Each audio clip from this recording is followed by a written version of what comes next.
And now I'm going to go to Ben West. Now, Ben is from Vancouver. And Ben, I'm going to ask you to keep it short because you've been up at these meetings and we've got about 30 speakers here and you've really had a chance to speak to us. So please go ahead and I just want to make sure that everybody has an opportunity to speak here. And some people have been before us in other times. So Ben, please go ahead. Well, thanks again for the warm welcome, Lois. Ben, you're always welcome. You know that. You always followed us. Thank you. Just for the sake of clarity, I'm not here speaking as an individual from Vancouver, but I'm here as a representative of the Wilderness Committee, which is an organization with over 30,000 members across Canada, many of them right here in this area, as well as the rest of the Lower Mainland. My brief remarks today are going to be about climate change as it relates to waste incineration. I have a lot of concerns related to toxins as well, but I know others are going to speak to that. So I'm just going to quickly go through a couple slides to illustrate some of my concerns about climate change as it relates to waste incineration. Can I get the next slide, please?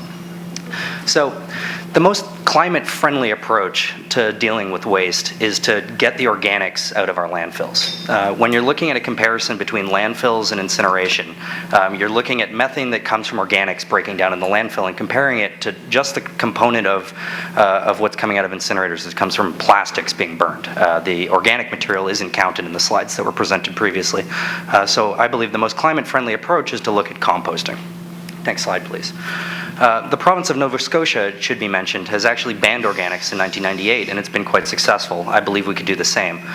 To the credit of some Metro directors, the City of Vancouver has proposed that we actually ban organics from both landfill and incineration. And Greg, I noticed in the paper recently that you said this is something that's being considered. So I just want to say that I think that's a great step in the right direction, and it would really change the way that this presentation looks if we took organics out of the mix. Next slide, please. What you're looking at here is actually a slide from a study that was done by the City of Vancouver, which looks at the implications of just the City of Vancouver's new composting program, which was launched on Earth Day this year. And what they show is that just the City of Vancouver's composting program alone would drastically change the composition of the waste and therefore would increase the emissions from waste energy and reduce the emissions from landfill. That's just by 2016. It should be noted that this plan goes into 2030 and beyond. So you can really see clearly that just by pulling the organics out, at least in terms of dealing with climate change, you can have a really big impact. Next slide, please. If you don't count the carbon from burning organics, waste energy looks like the best option. This is a slide that I believe is on the other side of the room over there. It's been in the presentation in the past. And if you look at this, you see the emissions from landfill and you see the emissions from waste energy. It seems really clear. Waste energy seems like the better option. Next slide, please. But what you don't see is that the actual total amount of carbon that's coming out of an incinerator, actually 2/3 of that comes from the organics being burned. This is a point of some debate about whether the organics should be counted, although if you actually just look at the carbon and think to ourselves, well, we have to reduce the amount of carbon in the atmosphere, you can clearly see that waste incinerators actually produce more carbon emissions than even a coal-fired power plant.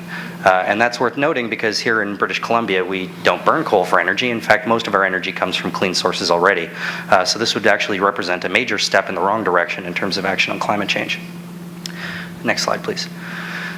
So if you get the organics out of the waste stream, if we're looking at that last slide, all you'd be burning really is plastics, and regardless of how you count the emissions from a landfill, from a waste incinerator, the slide would look the way that I put forward. If we banned organics from landfill and incinerator, you'd see that clearly waste incineration is worse than a coal-fired power plant.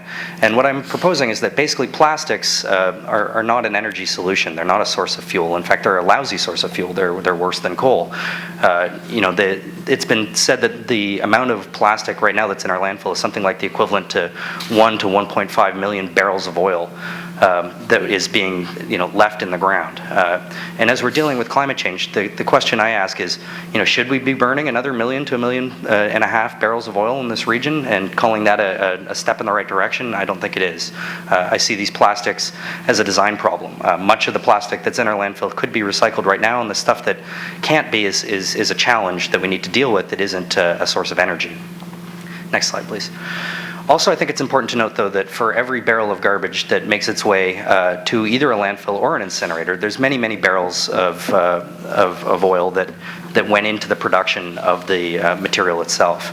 If you're actually looking at the full life cycle of any product, next slide please, you can see that there's a tremendous amount of energy that goes into the material being pulled from the ground, the material being manufactured, produced, and then in the consumption period, and then eventually in the waste. So really, when you're looking at these options, yes, with landfill and incineration, these are basically the same. But when you're looking at it and comparing it to recycling or composting options, there's a tremendous amount of extra energy use and a much bigger footprint that doesn't get taken into consideration. Next slide, please. So I said a little bit about recycling. It's worth noting that this isn't really just about paying more money to do the right thing. In fact, there's this great organization in the United States called Recycling Works, which has done some research into for every ton of garbage, how many jobs could be created with various different investment options. And it's clear that you can get 10 to 25 times as many jobs by investing in recycling and composting as you can by investing in landfill expansion or in incineration. Next slide, please. So really, to give the next generation a chance to do the right thing and lead the way, we need to not saddle this next generation with millions and millions of dollars in debt. It's been made clear that this is a $500 million initial investment without even taking into consideration the investment that would be needed for a district heating system. And that's a debt that we'll be paying for decades. In fact, some of the people that we're hearing from right now might not even be around to deal with that debt when it really comes up. So I think it really is important to note that this is a decision that's being made that has broad implications that go well beyond the here and now. Also, it's worth noting, if we're looking in terms of 20 years into the future, the 70% goal that you guys have is laudable, and I think it's fantastic. In fact, more often than not, I think Metro Vancouver has really been a force for doing the right thing in this region. You have a very aggressive goal in terms of action on climate change, which I think is quite respectable, but I think this plan contradicts it. Thank you. And I think it's important that we look beyond 2015. Your plan goes to 2030, but I only see a waste reduction goal that ends in 2015. So I want to know what happens by 2020, 2025, 2030. Thank you very much. Anyway, thank you for your time. Thank you very much.